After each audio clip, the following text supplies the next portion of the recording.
আজকে মাকে নিয়ে যাচ্ছি শপিং করতে, সামনেই তো মাদার্স ডে। আর মাদার্স ডে আর মাকে কোনো গিফট দেবো না, এটা হয়? তাই বিকেলে মাকে নিয়ে বেরিয়েছি বাজার। এই যে বাইরে গরম, সকালের দিকে তো বাজার আসাই যাবে না। বাসে যেতে যেতে আমি আর মাকে নিলাম পেপসি। তবে আমার মাটা পুরো ছোট বাচ্চা, ছোটতে মা আমাকে নিয়ে বাজারে আসতো, আর এখন আমি মাকে নিয়ে বাজারে আসি। আর এটা বলতে পারি, তোমার যেটা ইচ্ছা তুমি সেটা নাও, পেমেন্ট আমি করবো। আর শুধু মায়ের নয়, পুরো ফ্যামিলির শপিং আমিই করাই। ফ্যামিলির দায়িত্ব আমি নিতে পেরেছি, এর থেকে আনন্দের আর কি হয়? আর এই সব কিছু সম্ভব হয়েছে শুধুমাত্র তোমাদের ভালোবাসায়। এখন গর্ব করে একটা কথা বলতে পারি, শুধু ছেলেরা নয়, মেয়েরাও পারে তার পরিবারের দায়িত্ব নিতে। যাই হোক, মাদার্স ডে তে ভাবছিলাম মাকে কি দেওয়া যায়। সোনার দোকানে এসে আমার এই পলাগুলো খুব পছন্দ হয়, তাই মাকে গিফট করে দিই। মাকে প্রথমবার চুড়ি গিফট করলাম, এর থেকে আনন্দের আর কি হতে পারে?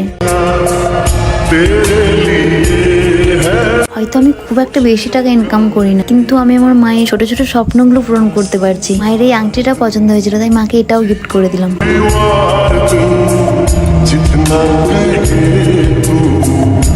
আমি অনেকটা চেষ্টা করবো তোমাদের ভালো রাখার মা। আমি জানি তুমি আমাদের জন্য কতটা কষ্ট করেছো, কিন্তু এবার তোমার মেয়ে বড় হয়েছে, এবার সব দায়িত্ব আমার, আর তোমাকে কষ্ট পেতে দেবো না।